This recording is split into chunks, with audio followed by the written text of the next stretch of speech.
Part 8, segment 8 ba yun? Lecture series. We're still in Kasambahay. Question is that entitled ba ang Kasambahay ng overtime pay? No, hindi siya entitled ng overtime pay. Maski na magtrabaho siya ng more than 8 hours. Kung minor siya, hindi siya pwedeng pag-overtime. Pero kung hindi siya minor, pwede siyang pag-overtime, then walang overtime pay. Kailan siya dapat magsimula ng trabaho? Meron bang work schedule under the Kasambahay law? Dapat ba 8 o'clock siya nagsisimula? No. It depends upon the instructions of the employer.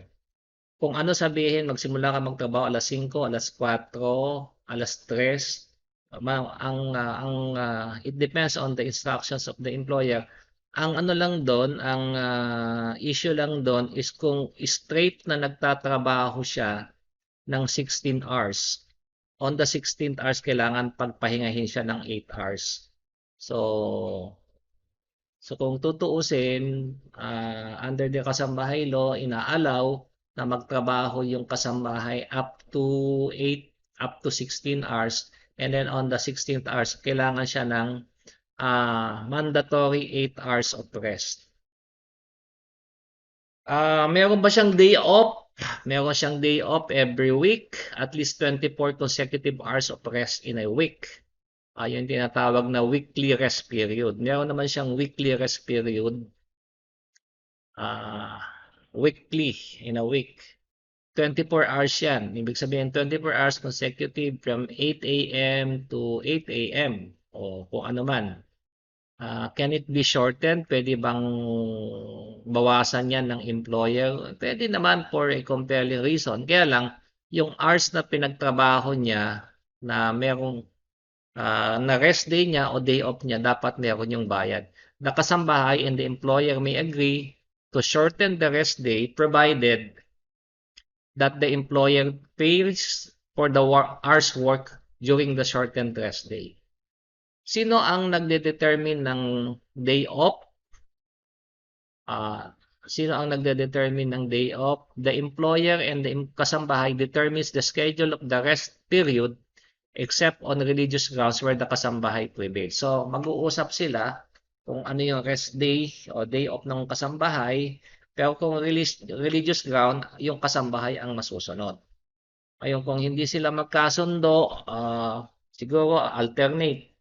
Diba? Kung halimbawa ang ginawa ng gusto ng amo, Sunday, ang gusto naman nung kasambahay, Saturday. So, itong week na to, sa Sunday, next week is Saturday.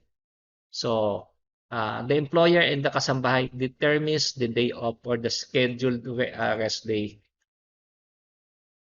Ano pa yung mga entitlement ng kasambahay? Under the kasambahay law, entitled siya ng payslip para malaman kung talagang binabayaran siya ng tama. The employer shall at all times, ang sinasabi at all times, shall at all times. So mandatory, provide the kasambahay with a copy of the payslip every payday containing the amount paid and all the deductions made. So kailangan talagang hindi pwedeng ito pera, 'di ba? Binawasan ko 'yan, bumali ka, binawasan ko 'yan dahil nakabasag ka ng plato, 'di ba? Kailangan ilalagay mo 'yan sa payslip. Yung kasambahay law nagsasabi na at all times provide the kasambahay with a payslip. Ano pa yung mga benefit ng kasambahay aside from nabanggit na natin, meron siyang SSS, meron na rin dapat siyang PhilHealth, at meron na rin dapat Pag-ibig. Ngayon, under the kasambahay law, meron na siyang SILP kung naka 1 year in service na siya, and meron siyang 13th month. Meron na siyang 13th month pay. Anong computation niyan? Alam naman natin mag-compute ng 13th month. Kung magkano yung kinita niya in a year, divided by 12 yun, yung 13th month. So, kung supposedly in 13th month, it must be paid on December 24th. Pero kung umalis siya before December 24th, magiging prorated.